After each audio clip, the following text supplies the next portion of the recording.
everybody. We are the DC Youth Slam team, and we are honored to perform for you guys tonight. We have one rule, and only one rule. If you love a line, if you agree with a line, snap, clap, make noise, scream, shout, please. Stand up, scream some more, okay? That's the only rule, and then we'll be good, and everybody can get a free hug after we're done performing. Okay. Just like that. That's perfect.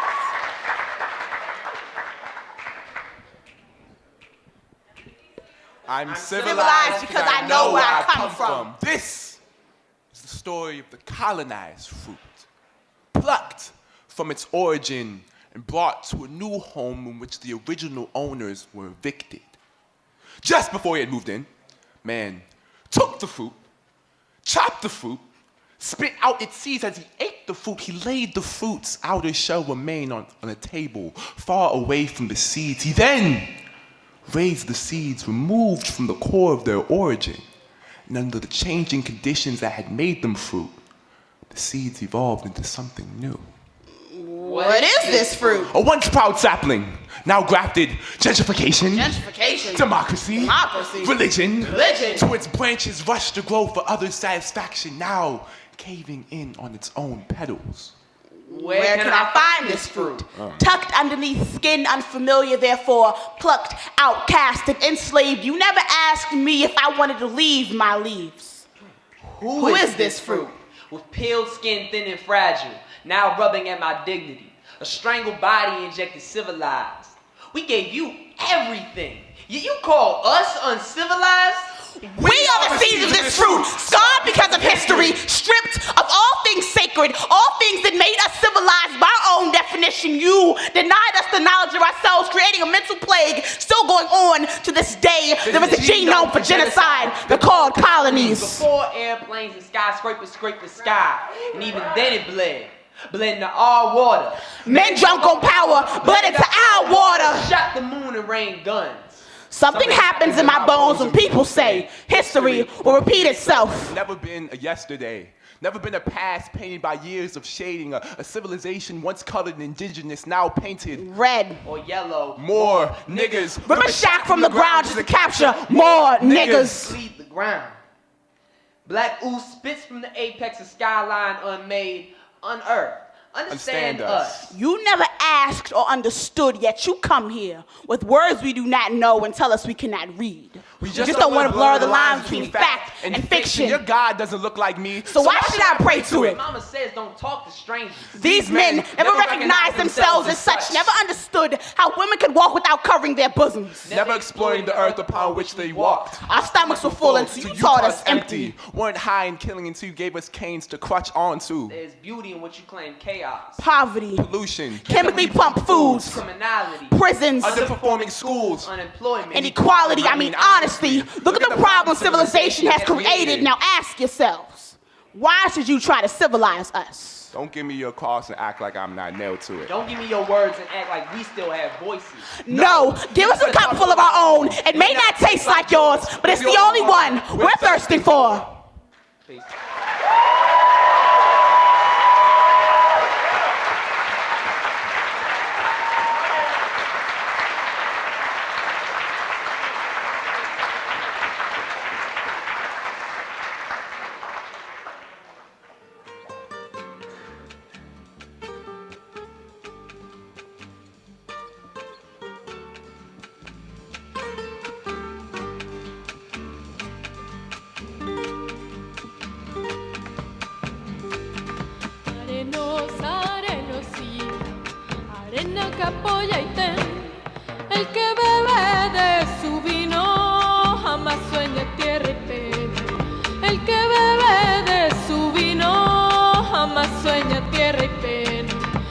agua del cauchachín, padre de toda la siembra.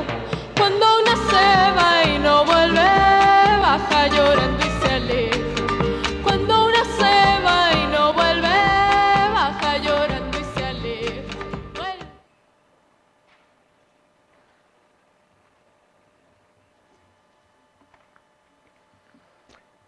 Welcome to the 36th Annual Letelier-Moffitt Human Rights Awards. Go.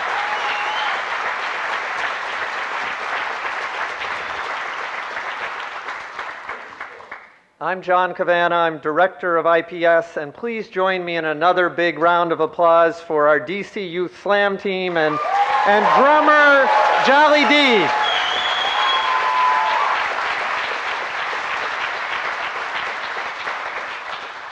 Tonight, as I look around this room, I am in awe of the thousands of collective years of committed activism and scholarship and struggle for a better world that this crowd represents. I also want to thank you for your patience here. This auditorium holds 426 people, and we sold out this morning, and so it's full. So we thank you for getting in here in an orderly way. When Ronnie and Orlando were assassinated 36 years ago by agents of the Chilean dictator Augusto Pinochet, Orlando was only 44 years old. And yet he'd achieved enough to be considered one of the revered elders of the human rights movement. Tonight, we have many longtime progressive heroes in this room. Let me recognize just two. First, a man who began stirring up trouble as a White House aide when he questioned the military buildup in the early 1960s, IPS co-founder Marcus Raskin is over here.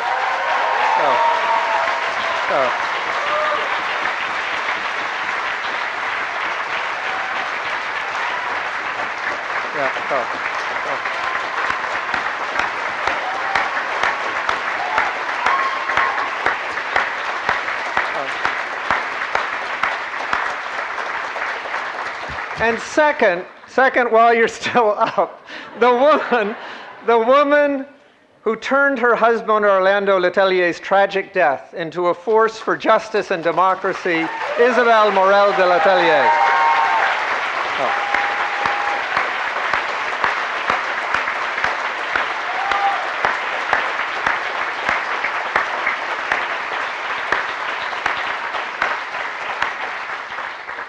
Thank you. But tonight, in many ways, is about the generation that Ronnie Carpen-Moffitt represents, the teens and 20-somethings. Ronnie's life was cut short at 25, but she'd already made a big contribution to the world, and these young people are too. Tonight, many students are here from area universities.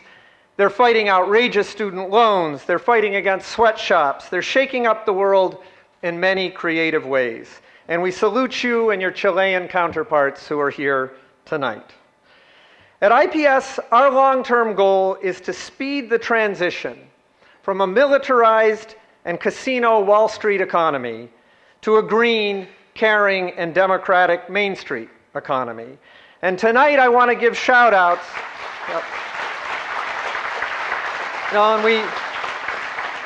We join many of you in this. And tonight I want to give shout-outs to two sets of allies who are giving us a lot of hope these days. First, how about those striking Walmart workers who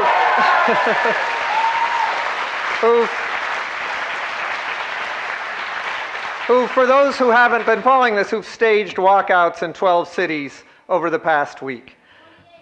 28, up to 28 now. Isn't it about time we replace the union-busting, community-destroying Walmart model of business?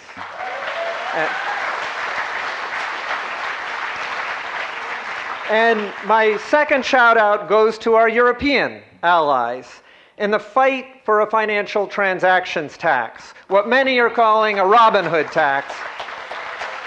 And again, this wasn't on the front page of the New York Times. For those of you who don't know, last week, they got 11 of their governments on board, proving that it is possible to fight the financial industry and win. Yesterday, the great Nation magazine referred to our IPS colleague here, Sarah Anderson, as a relentless warrior on this, and she is. And we're proud to be working with many of you on this, and we're looking forward to celebrating a U.S. victory next year.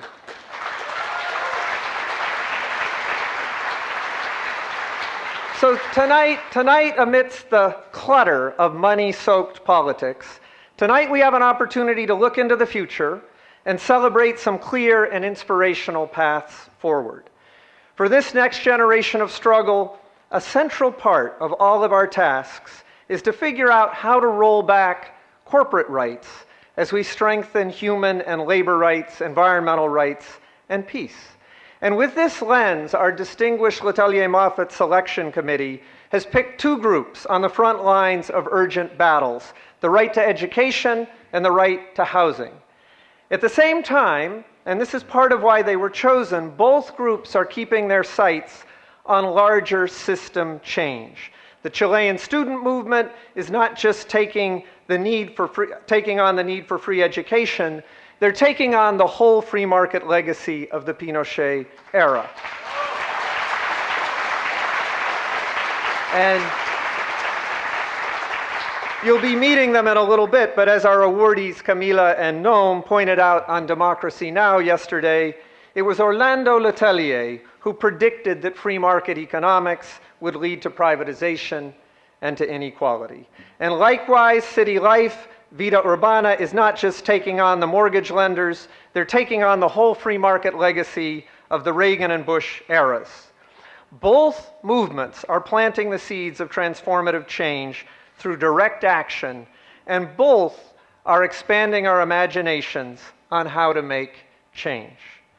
Now, in a moment, I'm going to direct your attention to this big screen up here behind me for a short video clip on our first awardee, City Life, Vida Urbana, followed by a video from Danny Glover. At the last minute, Danny couldn't join us in person, so he taped his remarks. He's filming right now in another country and had to stay on longer, and he sent them over this morning. And I know many of you know Danny Glover. He's been working with us at IPS for decades. He's joined us and many of you in countless crusades for justice. And most recently, he's joined IPS filmmaker Saul Landau, who's here tonight, and highlighting the hypocrisy of the US government and its continuing incarceration of the Cuban Five. So please direct your attention to the screen for an introduction to City Life, Vida Urbana, and then Danny's presentation of their award. The building next door is already vacant. How many more vacancies do you need? At City Life, we help people stay in their homes. City Life has, for most of its history, been involved in trying to prevent low-income and working-class people from being displaced from their homes. 4 years ago, our organizers, when we were going into courts, housing court, noticed that most of the housing displacement was being caused by bank foreclosures.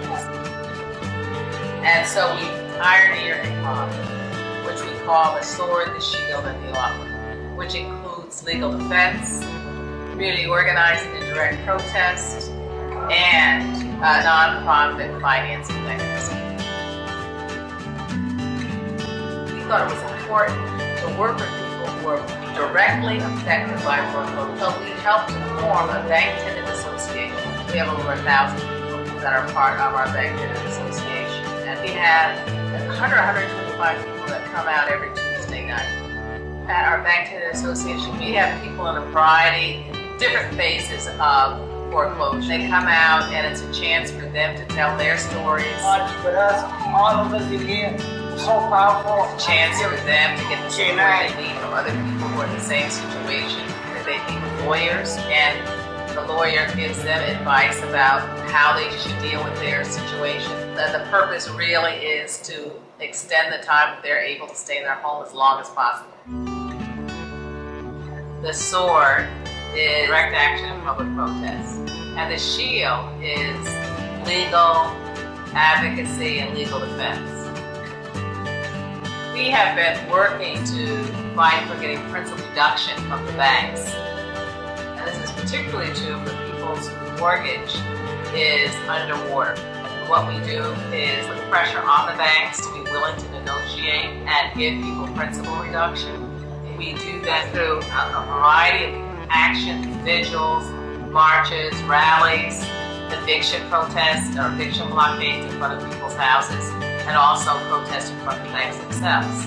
And who are both the combination of our organizing and the ability of people to buy back their homes. We've had over 75 people be able to repurchase their homes in the last 2 years, which we consider to be really a great success.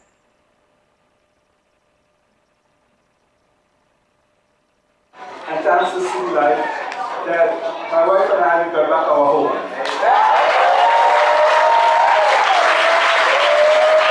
For like $335,000, and we bought back the house for $96,000.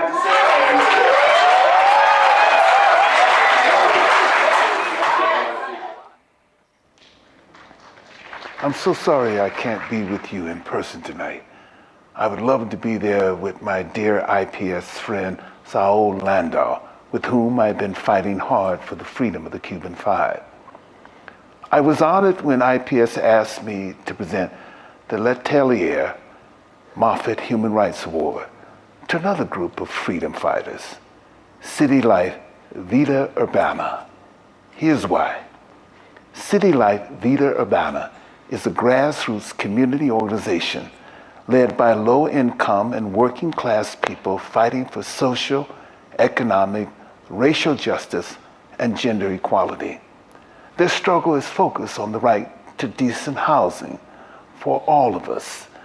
They fight slumlords, neglect, segregation, environmental hazards, gentrification.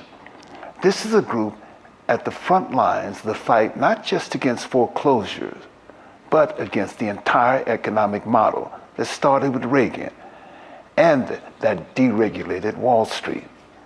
You name it, they fight it, and they win.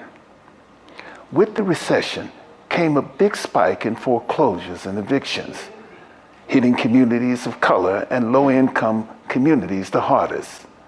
City Life Vida Urbana was there, confronting bank power with people power. City Life Vida Urbana was there with their shield and sword. The shield they bring is their legal defense support for families facing evictions and foreclosures. The sword they bring is direct action. Using people power, City Life brings people together to create human blockades to obstruct and prevent home repossessions and evictions. Man, you talk about courage. And guess what? When people have used their sword and shield strategy, 95% of the time, they've been successful. Here are two of their stories I found particularly moving. Tenants Reggie Fuller and Luanda Hall were faithfully paying rent on their apartment when they heard rumors their landlord was in foreclosure. Now, after 2 years living in limbo, as the only remaining tenants in the building, they become leaders in the movement to support others facing displacement after foreclosure. When Marshall Cooper couldn't qualify for a traditional mortgage, the bank referred him to an alternative lender who offered him a loan with twice the interest rate. As the expense of caring for his aging parents made it harder and harder to meet his increasing mortgage payments, he fell behind. After 2 bankruptcies and a failed modification, the house went into foreclosure. Now Marshall, 75, is fighting eviction by the bank and doing everything he can to hold on to his home. Now, City Life Vida Urbana is taking their successful strategy beyond Boston to help keep more and more families in their homes. They provide community education, organize visuals, marches, meetings, empower affected people to become the very leaders of this growing movement. And they expose the banks, the very financial systems which use predatory lending practices, high interest rates, unethical evictions, and foreclosure practices to increase profits, even as families are stripped of homes that under fair terms they could afford to keep. They partner with alternative nonprofit financial institutions such as Boston Community Capital to ensure real and affordable valuations of homes so people can stay in them. They use the court system to slow down the eviction process till the financial situation can be made manageable. These folks work hard to keep roofs over people's heads. As A. Philip Randolph said, freedom is never given, it is won. And City Life Vida Urbana is fighting and winning for their courage in doing what so many said cannot be done, for standing up to corrupt institutions and speaking truth to power.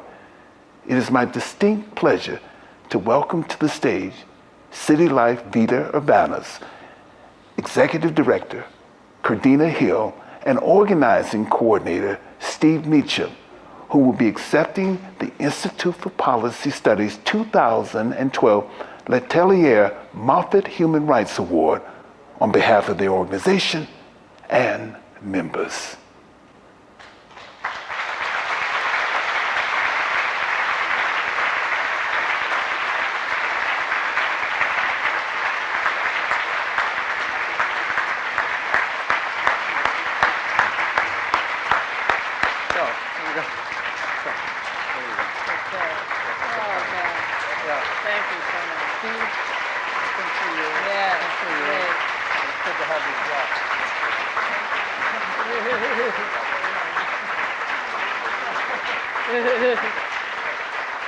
Ladies and gentlemen, Cardina Hill.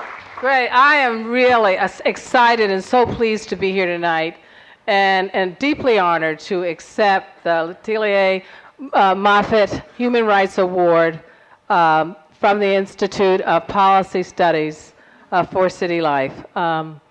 We are, and it's particularly, a pleasure because this organization mirrors so many of our own values and work that we've done over the years. Before I get started, I want to really talk about, I call this our sword and shield team.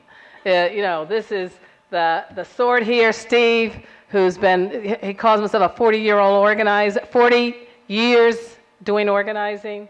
And also, this is our the shield here is our legal defense team, Lauren Song from the Greater Boston Legal Services, and Andrea Park from Harvard Legal Aid Bureau, And I want to tell you, we can't do this work, besides the bank tenants who do this work with us day by day, these folks are on the front lines with us every day. And I want to tell you, every day from 9 to 24/7, really, literally, working on the cases that we work with.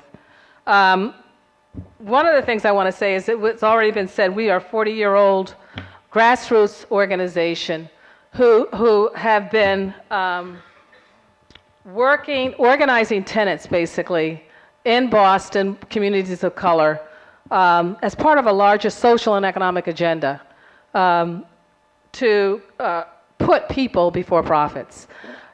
Seeing housing as a human right and not a commodity. So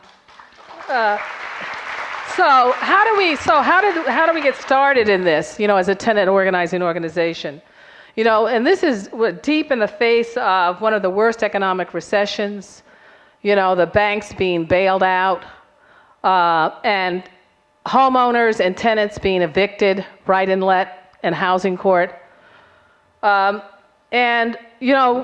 we decided to do is really bring together people who had been affected, and we call it, and created a bank tenant association, and created a campaign we call the Post-Foreclosure Eviction Defense Campaign.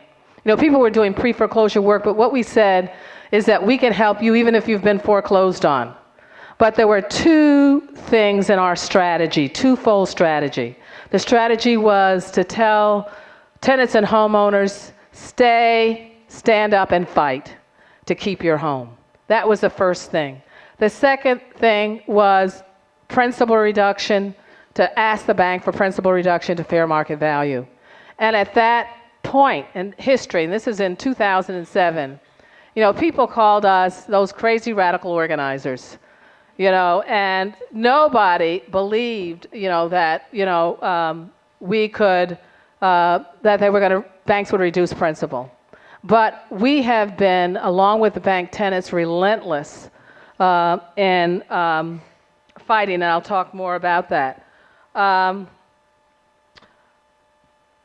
Let me tell you what these crazy organizers and the brave families who stood with us have been able to accomplish over the last 5 years. Time and time again, and right now we do about at least 3 actions a week. I mean, I just myself was on a standout in Brockton, where we were passing out 500 leaflets to people coming to the shopping center to shop, and talking about Fannie and Freddie. But we have backed down banks, through direct protest and media pressure, and it made it possible for people to stay in their homes, and we stay in their homes much longer than whatever would have been possible without the pressure put on banks, and people to, in many cases, keep their homes permanently. We have, over the last 2 years, have 85 people been able to keep their homes. We in our regional networks have been able to create legislation, both statewide and at city level. We in Massachusetts had the just cause eviction legislation where banks can't evict tenants. We and our members have fought their cases. We have members who have fought their cases and taken them to Superior Court and won the right, proving that banks had illegally taken their property. We have, and today, principal reduction, which at the time, years ago, nobody believed that we could win that, is now a part of national policy considerations. And some of the largest commercial banks right now, in fact, we've had members tell us, have been offering them principal reduction. So we've come a long way from a time when the banks, and we still have tremendous, and I'm not going to lie, still tremendous bank resistance to doing principal reduction, but we have small steps are being taken. And the other thing that I want to say that's really happened is we have really grown this movement, not only in terms of the number of bank tenants that are now involved, but also in terms of we got national funding to be able to do this model in cities in the region, and also to disseminate the model nationally. And we have many groups across the country, Orlando, Baltimore, Atlanta, who are really following our model and taking this model and occupying homes and defending homeowners. Since 2007, when we first began fighting the loss of homes through foreclosure, really, for me, the huge power of our movement has really been the strength and power of people who are directly affected by foreclosure. And those are what we call our bank tenants. And we've grown. When, I first started this from 7 people who are directly affected by foreclosure to now we have about 1,000 people who are involved in the bank tenant organizing movement in Boston alone. And those people come out we have over 100 people that come out every Tuesday night in one of our BTA meetings. We have BTA members all over the state. We are also currently a lead organization in the Right to the City campaign, Fannie Freddie campaign, to get Fannie to not only reduce principal, but to allow tenants and homeowners to stay in and pay rent in their homes. And this is a battle that we've been fighting, not just in Boston, but of course our bank tenants have gone to New York, they've gone to DC, and in Chicago, fighting, putting pressure on Fannie and Freddie, who own over 50% of all mortgages. Okay. I want to end with a quote from one of our bank tenant members about why this work is so important. And she says, this is Carolyn Lomax, who's a Bank Tenant Association member. She's the mother of 10 children who come to our bank, who was at our Bank Tenant Association just on Tuesday night, and her kids were standing up talking about why foreclosures are important and reading our mission statement. But anyway, I want to read, these are direct quotes. I'm still trying to get the bank to negotiate with me to reduce the principal on my mortgage. But now I have the power of the people of City Life on my side. I am not alone. Thanks to City Life for throwing me a lifeline. I walked in worried, and I walked out a warrior. I am not just in a private struggle to save my home. I'm in a much larger struggle for housing and economic justice. And I just want to end on that note. Thank you so much for everybody who supported us in this struggle.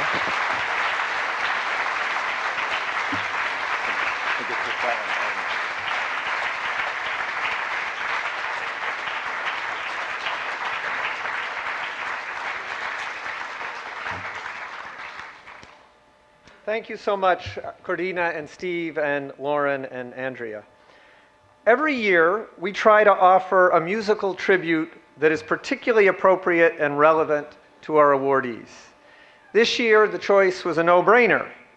Not only is this talented musician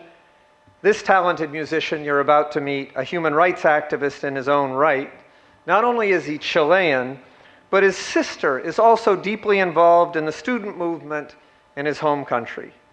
For tonight's performance, he's assembled many of the most talented Latin American musicians in the Washington area. Please give a warm welcome to Patricio Zamorano.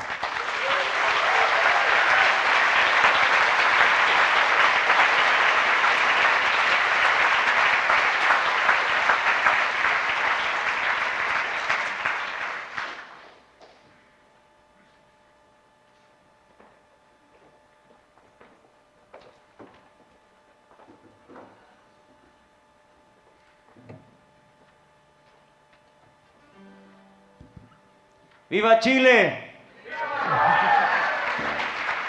Pero el Chile democrático, the democratic Chile though.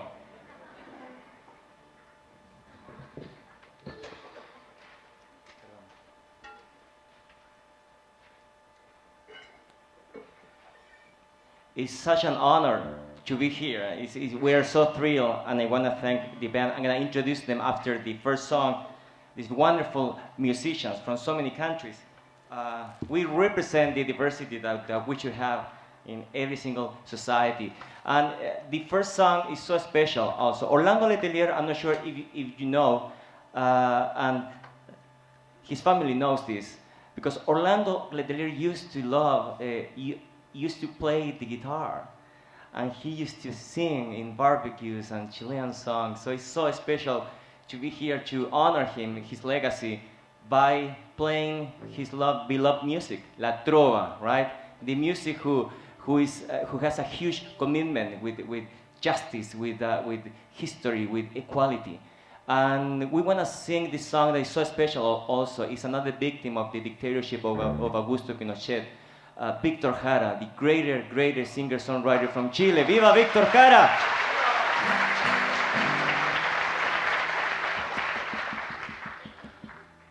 Hello.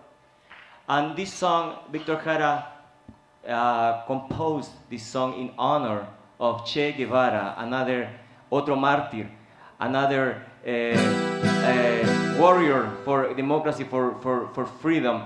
And I know that this song has inspired so many young people, so that's why we offered this song in honor of the students of Chile, Camila and Noam. Thank you so much for your fight. And this song from Víctor Jara, El Aparecido.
córrela, córrele que te van a matar.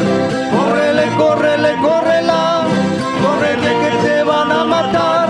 Córrele, córrele, córrela.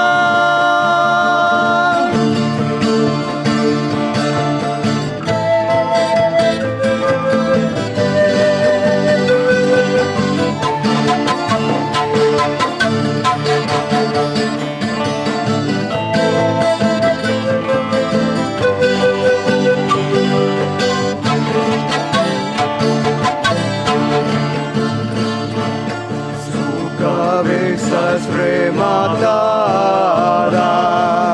por cuervos con garra de oro, como lo ha crucificado la furia del poderoso.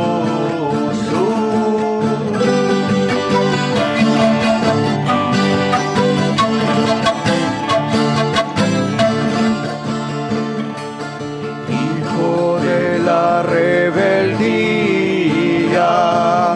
lo siguen 20 más 20 porque regala su vida. Ellos le quieren dar muerte. Córrele, córrele, córrela, córrele por aquí, por allá. Córrele, córrele, córrela, córrele que te van a matar. Córrele, córrele, córrela, córrele que te van a matar. Córrele, córrele, córrela.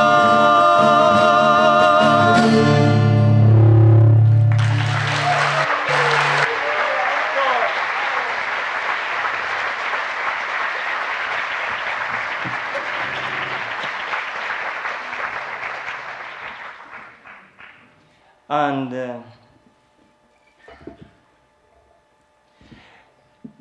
this fight of the Chilean students is not about them. It's about the Chilean history. And I was talking to Camila Vallejo for several hours today about the past and about the future. And I was telling her how important is what she's doing, because it means like Pinochet didn't win.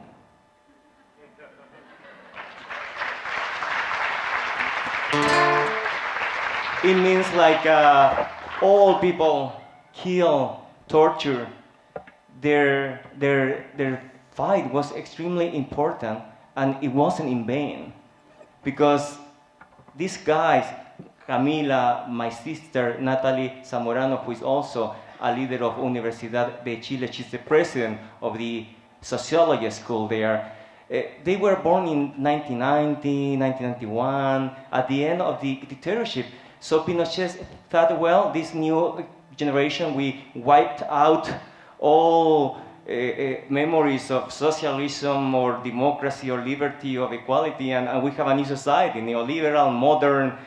And actually, he was totally wrong. And here we have Noam and Camila with this huge commitment, bringing 500,000 people to the streets of Chile. So proud of what they're doing. So that's why we also honor them. Thank you.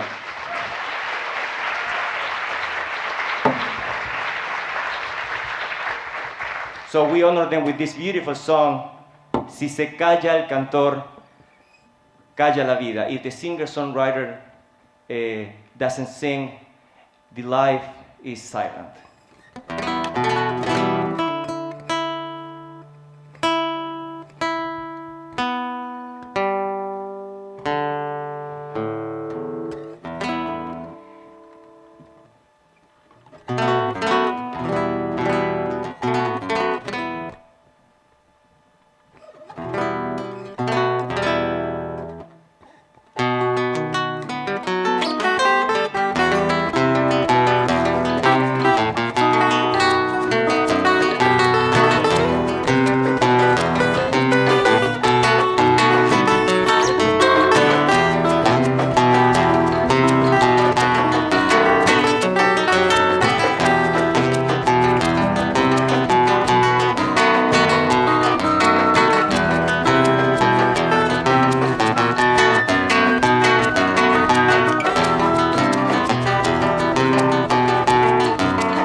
se calla el cantor, muere el espanto, la esperanza, la luz y la alegría. Si se calla el cantor, se quedan solos los humildes gorriones de los barrios. Los obreros del pueblo se persignan. ¿Quién habrá de luchar por su salario? ¿Qué ha de ser de la vida si el que canta no levanta su voz en las tribunas? Por el que sufre, por el que no hay ninguna razón que lo condene a andar sin manda.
Si se calla el cantor,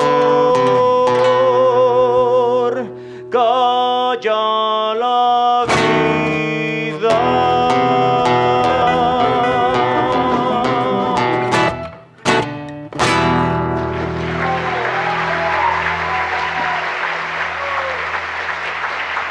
Thank you so much. Thank you so much. We will play one more song at the end to finish this with rhythm, with dance, with energy. I just want to introduce, please, on the bass, Joey Vega from Puerto Rico.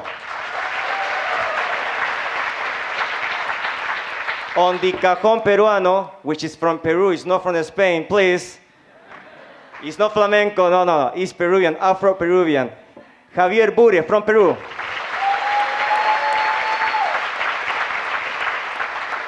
Here, unfortunately, on my right, Juan Maldonado from Ecuador.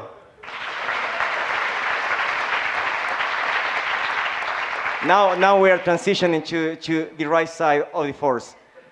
On my left, Cesar Huarcash from Guatemala.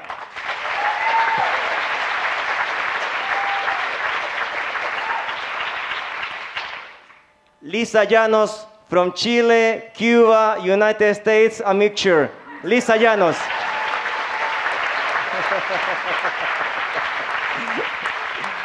And on the extreme left, Philippe de Pontet from USA. Thank you, guys.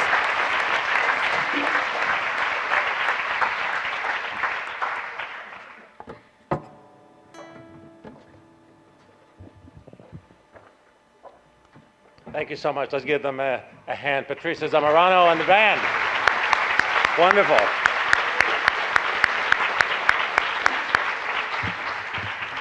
Hi, good evening, everyone. We did a study at IPS a while back, and we thought that the best time to ask for money is during this liminal space when you have a nice musical interlude. So here I am to ask for money. I wanted to just share with you just a couple of observations. If we can have the house lights up, please, for a moment, that would be great. About 5 years ago or so, I had the pleasure and the honor to do a mural at IPS. In the process, I learned a lot about the history of IPS, history that I wasn't aware of, but history that is definitely a part of the civil rights struggles that have taken place in this country for the past 4 decades. My mural didn't look anything like the mural you see here. This looks like somebody's looking at a land without a people for a people without a land. We've heard that before somewhere, but that's not my mural. But the mural that I had incorporated much of the history of IPS, a history, like I said, that goes back all the way to the Vietnam War, and it really spans almost every continent in the world and almost every civil rights and human rights issue. I was so impressed by the organization, especially the moniker Ideas into Action. And this is what this organization is about, turning ideas into action, because we're always wondering, how do you create movements? How do you move things forward? Having an organization like IPS is so essential for that, to have the foundational material, the space where we can move those ideas into action. I remember during the time that I was doing that mural, I put "Speaking Truth to Power." And Marcus Raskin walks in and he says, "It's speaking truths to power." You remember that? Yes, you do. And so I changed it. I had to go back and put S's on truths. And I started understanding what he means, because there are so many truths that we speak about at IPS. This is an organization that really, really has branded that idea of speaking truths to power. I ask you and I urge you, please, to think harder, dig deeper, open your purses, your wallets, and your pockets, and please, please, please, write a check. If you've already written a check, write another one. If you can afford it, please write a third one. We really appreciate every penny that you can bring in, because at times when this organization is struggling for finances, it hurts me. It hurts me to see that, because I realize that there are other organizations that do far, far more in funding and are able to get their message across in a far better way than we can, and it's only because of money that we're unable to do that. If we have more resources, we can speak to so many more truths. I wanted to end by saying that that many of you had the experience, and I had the honor to be with you there that night on January the 20th, 2009, when Obama was inaugurated. We called it the inaugural Peace Ball. We decided that we're going to do another Peace Ball. This one, we're not going to call it the inaugural Peace Ball. We're just going to call it the Peace Ball, because we feel like it's important for us to come together and dance together and laugh together and sweat together and eat together and drink together. These are opportunities for us to really reinvigorate our aspirations and our hopes. We all need them, no matter who is in the White House. It's not about a president, it's about a movement.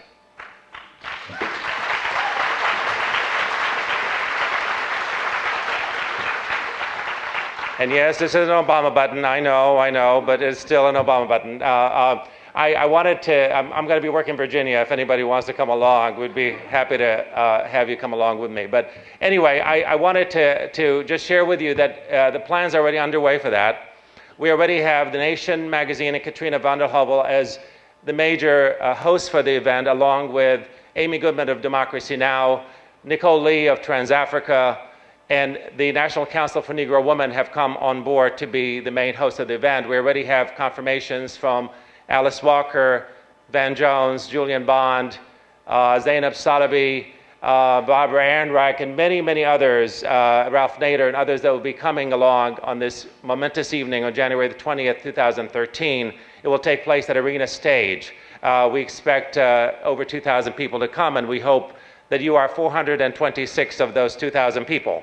So I wanted to say that I bring this up, that if you were to make a donation tonight, if you were to write a check tonight and put it in a bowl, and we have people on both sides that will come and collect your checks, we will put it in a drawing, and you will be eligible for 2 tickets for that momentous evening.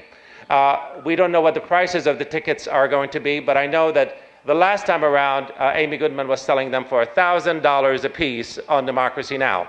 She will have a chunk of tickets that she'll be selling to raise funds for her great show.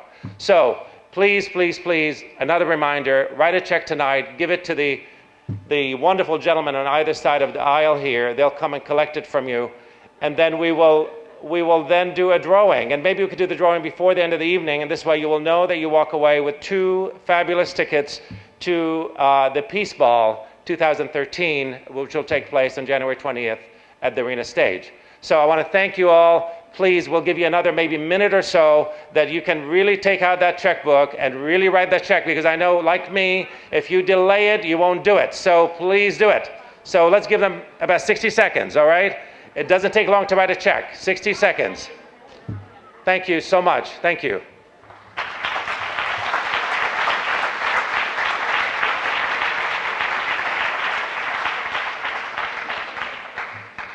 Can you imagine having Andy Shalal as your board treasurer? For the few of you in this room who don't know Andy, Andy's busboys and poets, his peace cafes, his outspoken opposition to war, and his remarkable creativity have opened new spaces for dialogue that have made this city a better place. And I look down here at Andy, and I see him seated next to our IPS board chair, Ethelbert Miller. And I do want to pause. I want to pause for one moment here to thank these two on behalf of all Washingtonians and all internationalists. Ethelbert writes award-winning poems and books. And he's also the best mentor that I've ever witnessed. Not only a mentor of IPS public scholars, but to countless young people who want to write and who know they have a story to tell, but not yet the tools to tell it. Ethelbert and Andy are both true innovators in combining arts and politics and activism, and we all owe them our thanks. And I ask them to stand for a moment, the two of them, so we can all thank them.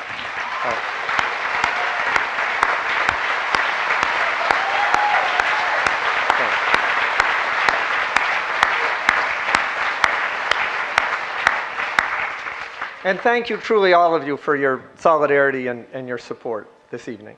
Now, to present our other Letelier-Moffitt Award, the International Award, again, we'll have a short video on the Chilean student movement, and then a presenter of the award. And to present this award, we turn to a woman who runs the organization that is the oldest, largest, and most dynamic center of student activism in this country, the United States Student Association. Ask any of our activist allies here tonight, be they from Jobs with Justice or the AFL-CIO or wherever, and they will tell you that many of their best leaders today worked their way up through the ranks of USSA. Its current director rose up through the student government ranks at the University of California, Santa Cruz, and has become an indefatigable advocate for the right to education. Her name is Tiffany Lofton, and before she steps to the stage, we offer this short video.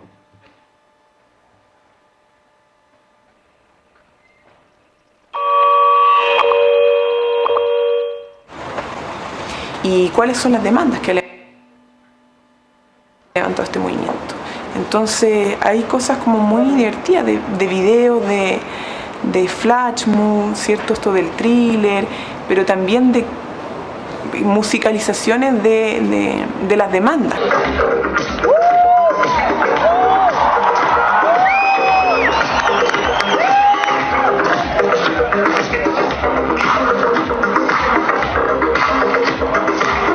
Y de manera muy alegre y muy creativa se transmitía esto, entonces eso fue muy bueno porque además nos ayudó a llegar a la gente de otra forma, ya no solamente en la marcha, Bueno, nosotros estábamos conscientes de que Chile se mostraba hacia los otros países del mundo como un modelo ejemplar en términos de su sistema político, su sistema económico, un país que había logrado combatir la pobreza, un país que había superado la dictadura militar y estaba en un proceso de democratización, con gobiernos supuestamente de izquierda.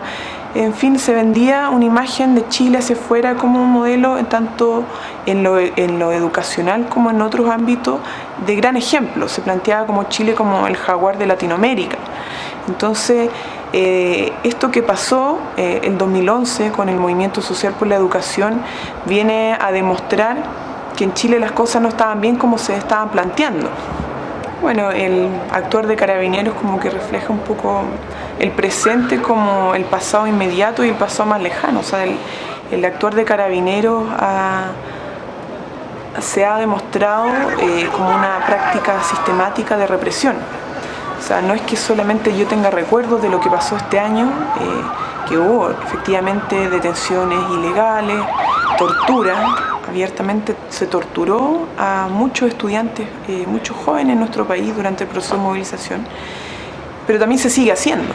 Bueno, a mí me motivó el ser parte de esta lucha tan importante para nuestro país, el creer que es necesario hacer profundas transformaciones sociales en nuestro país, que en ese camino también tenemos la convicción de que para lograr esas transformaciones hay que tener organización y acción colectiva. Ya no se puede cambiar este modelo neoliberal que ha profundizado de manera muy violenta las desigualdades de nuestro país de manera individual.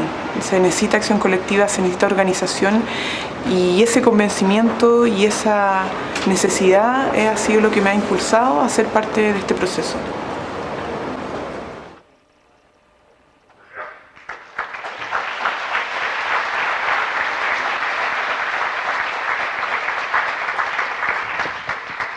Good evening, everyone. Thank you so much, John. This is an honor and a pleasure. Hello, everyone. My name is Tiffany Dina Lofton, and I serve as president of the United States Student Association. We are the country's, as John said, the oldest and largest student-run, student-led national organization.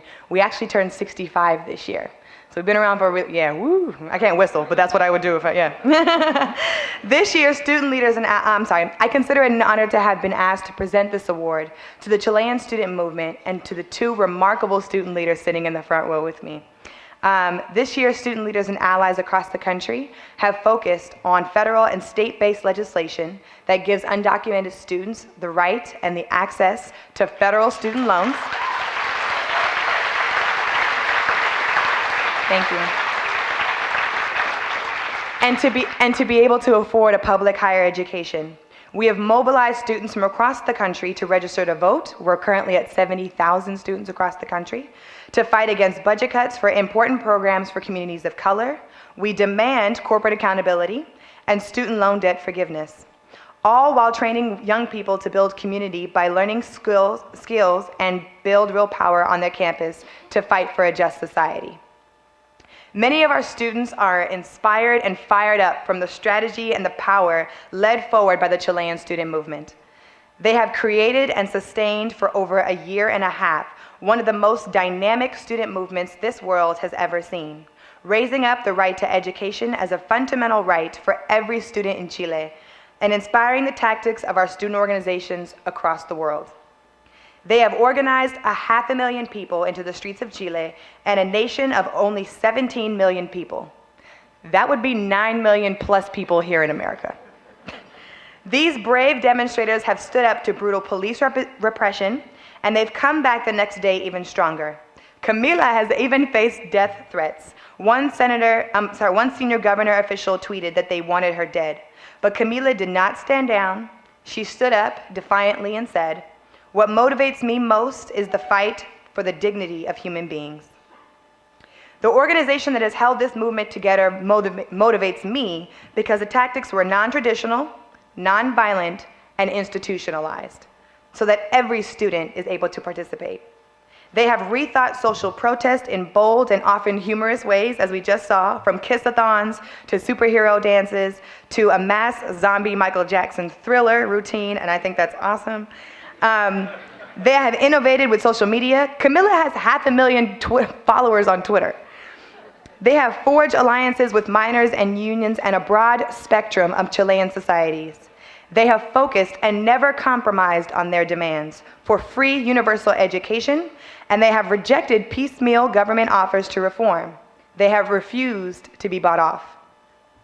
While focusing in on education, they've made the critical leap to the large development model and the inequalities that is endemic in that model. For us in the United States, they have been a model for forcing a society to face and grapple with the giant crisis of millions of students who cannot repay their student loan debt. This Chilean student movement is led by internationalists. They are making links to and helping to motivate a global movement. They see the links from they see the links from indignations of Spain to the revolutionaries of Egypt to the occupiers of the United States. Tonight, I pledge to you that the United States Student Association stands with you in solidarity. We have your back. We join in your demands and to end student debt fairly and justly, and will continue to fight for a free education, because education is a right. At this time, I ask Camila Viejo and Noam Tiedelman to join me up on stage. It is my honor to present the 36th annual Letelier-Moffitt Human Rights Award to the Chilean student movement.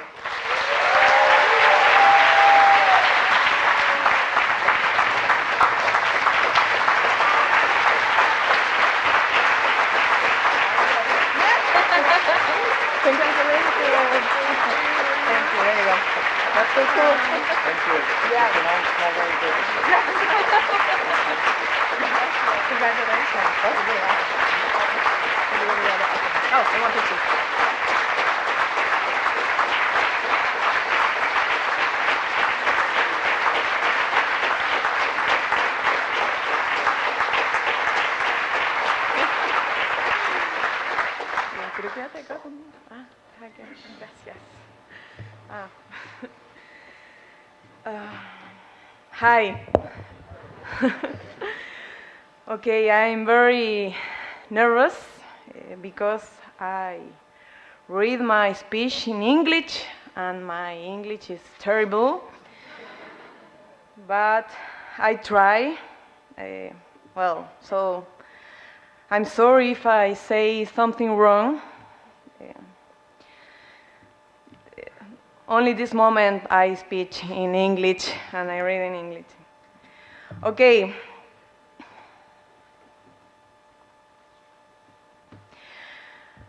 I would like to thank the Institute for Policy Studies.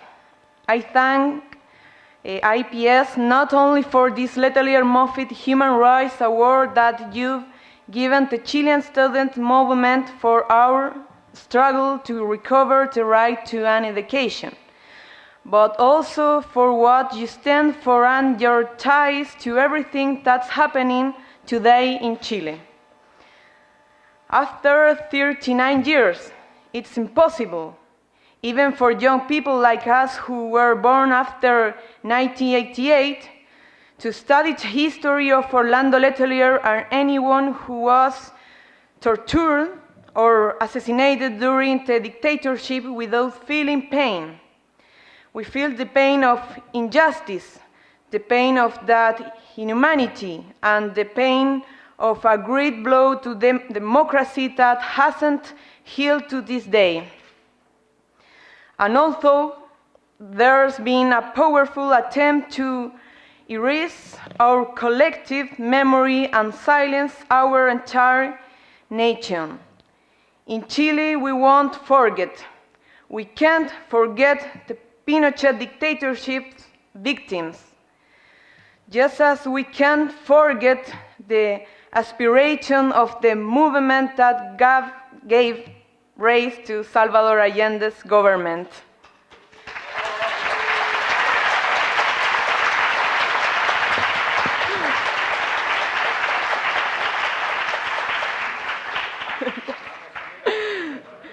That movement was interrupted by a violent coup and a brutal and bloody dictatorship. But it wasn't defeated, it was interrupted. Its driving force and principles were to defend the interests and dignity of the people. That movement respects human rights while aspiring to grant all men and women access to a decent education and quality health care. That movement aimed to bring the benefits of our nation's natural wealth to all Chileans. That movement built sovereignty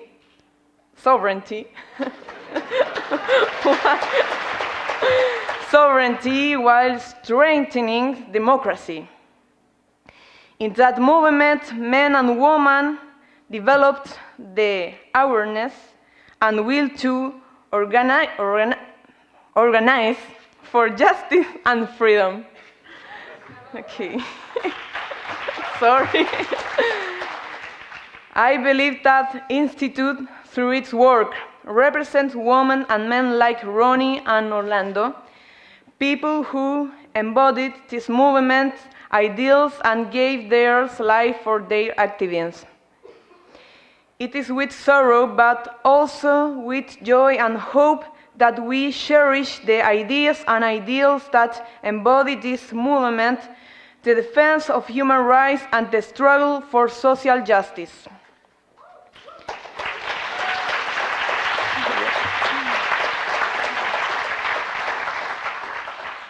Many Chileans are now taking back the reins of history, as indicated by today's great social movements. We must recover from the Pinochet dictatorship's terrible consequence if we want to have a true democracy.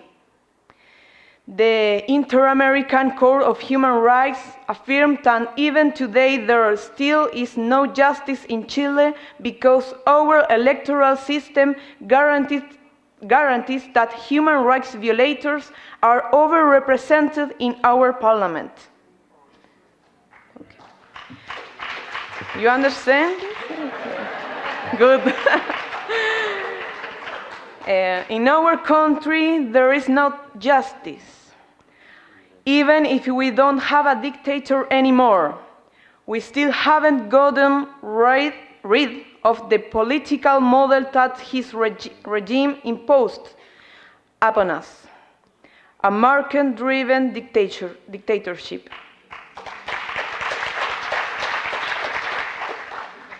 This neoliberal model has proven to be incompatible with respect for human rights. When the great health of the very few is derived from the life and work of the vast majority, it isn't compatible with democracy.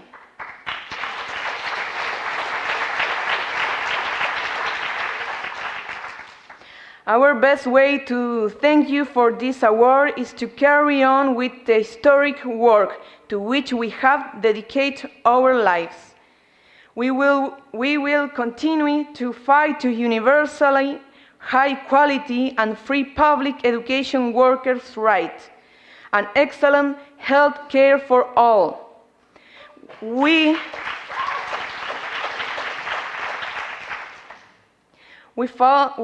will fight to nationalize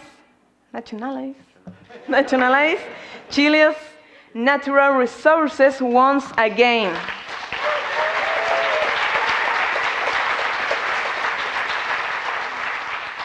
We will continue to struggle for self-determination and respect that our indigenous people deserve.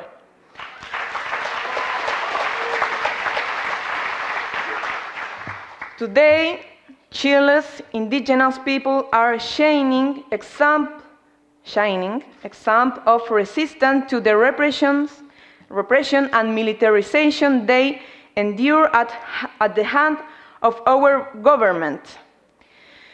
We should fight for a new Chilean constitution, which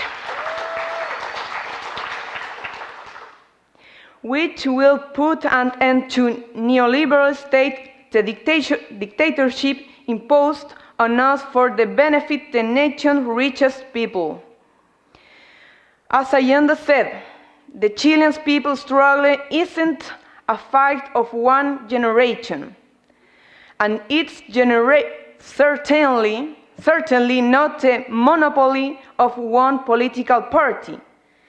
This must be a struggle by workers, students, professionals, and many social and political movements ready to take on the challenge of joining together despite our difference. Okay, because we have grasped the historic challenge that we face. That is why I would like to dedicate this award not just to all Chilean students who technically won it, but also to our professors and teachers, as well as the indigenous people of Chile.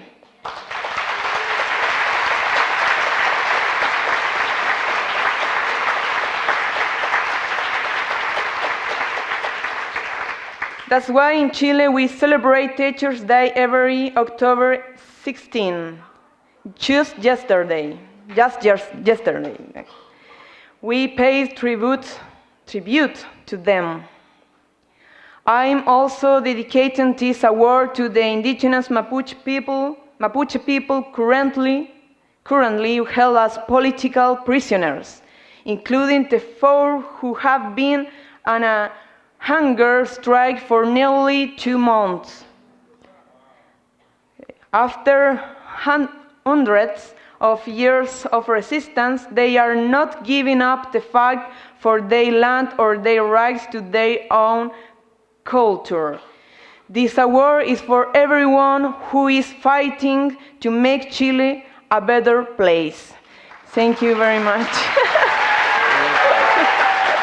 Un honor haber estado contigo.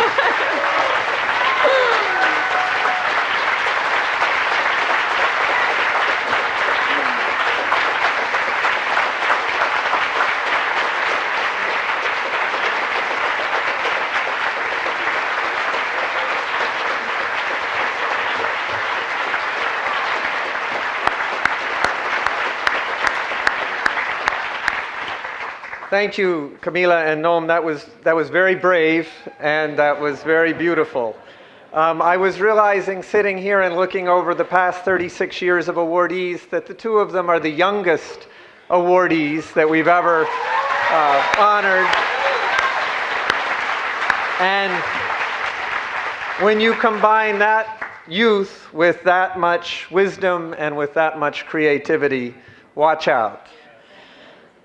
So thank you. I want to thank you all. First also to Cordina and Steve and Andrea and Lauren, both sets of awardees, to all of you for coming tonight. We do have some dessert and we have some coffee for you out in that beautiful lobby and rotunda. But first I do want to thank the team at IPS who made this night possible. A team that had an extra set of tasks this year because we put together a tour of East Coast colleges for Noam and Camila. The names of my colleagues are in the program, but I do want to single out our extremely able team leader, IPS Development Associate Rachel Carollo, and I ask her to stand and take a bow.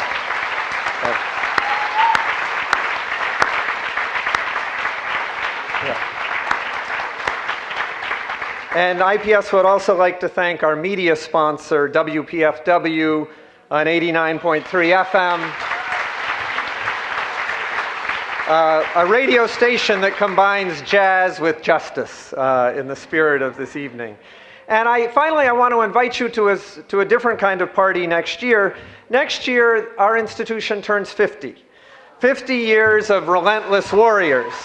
And you've seen up here on the screen a logo, winner of a logo competition we've run for the 50th anniversary, and I want you all to put October 11th to 13th, 2013 in your calendars for a big reunion and a big celebration.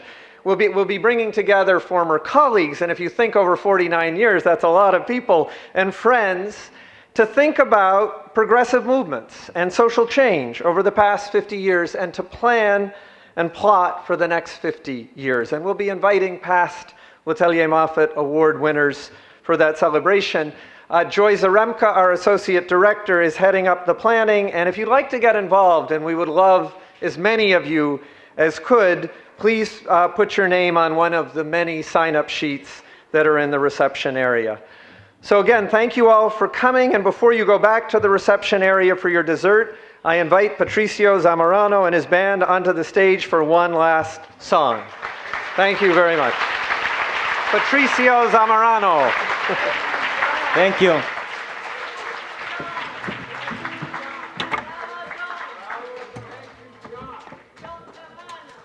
Don't worry, I'm gonna be doing that. Thank you, John. Thank you.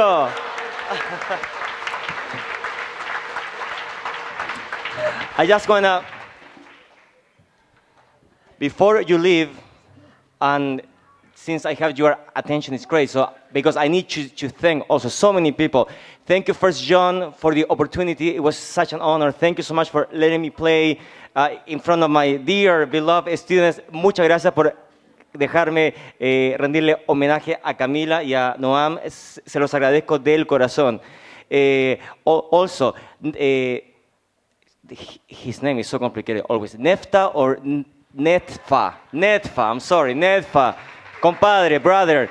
Also, Rachel, Sarah Anderson, who else? I can see Media Benjamin around, Carlos Mauricio, so many friends, a lot of friends. So thank you so much for being here. I just want to let you know, guys, that we're always supporting all causes. So if you want to reach us, just go to patriciozamorano.com and you will find there a little email account so you can email us for any events that you need support with music, okay? And the other thing, I have to say this, it's a very sad coincidence, but you should know this so you are prepared to do some pressure there. Because the government of Piñera, actually, we had this coincidence that they name as the new Chilean ambassador the former Minister of Education,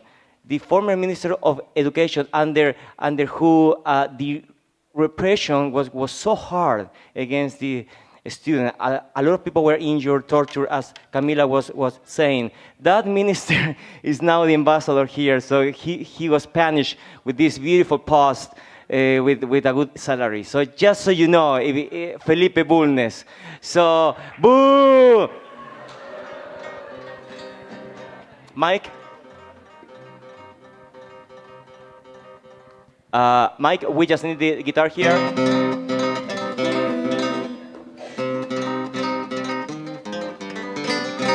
And we're going to end this beautiful party and this beautiful ceremony with this song. I composed this song for a very special little girl. And I want to say that because she's in the audience. Actually, John, she's the youngest one here. And it's my daughter, Violeta. She's 8 years old. Violeta Zamorano Scott. Un aplauso para Violeta, por favor.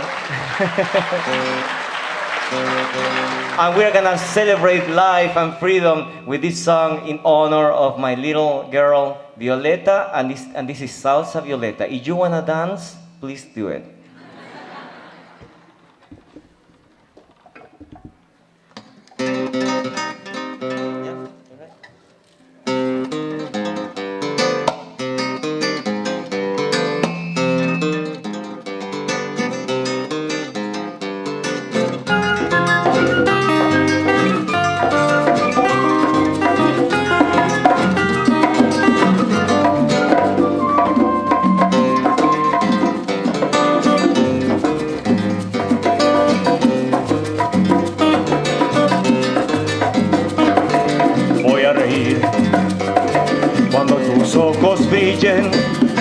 Voy a gemir cuando el dolor te hiera.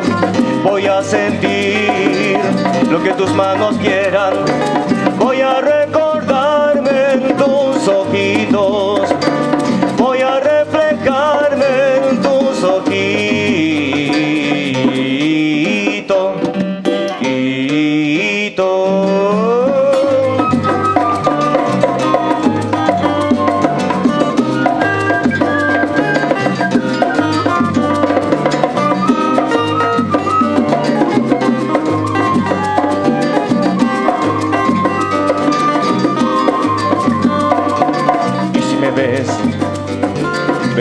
propia sombra, amor, como un rumor de un verano de otras lunas, el renacer del eco de aquel niño.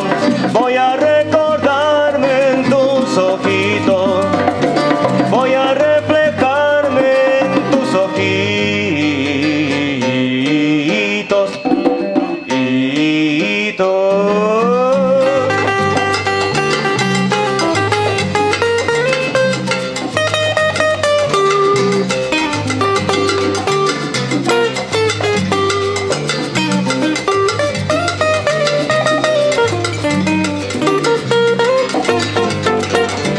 Voy a soñar en la risa de tu pecho, amor, en la bondad de tus bracitos de seda, una violeta de mis resplandores. Voy a recordarme en tus ojitos, voy a reflejarme en tus ojitos. ¡No vamos! En mi canto mil temblores lloran de pasión, un llamado de tu canto calma mi dolor. Mi violeta, te amo tanto, simple como un sol, con carita de angelito vibrándote. Color,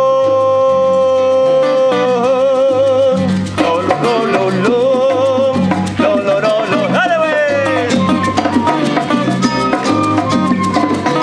Hey, hey, hey.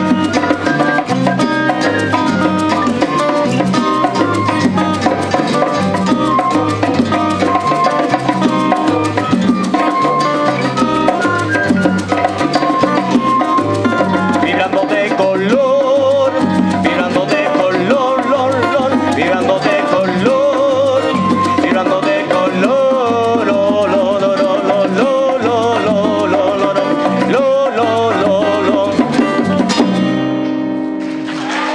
Thank you, thank you.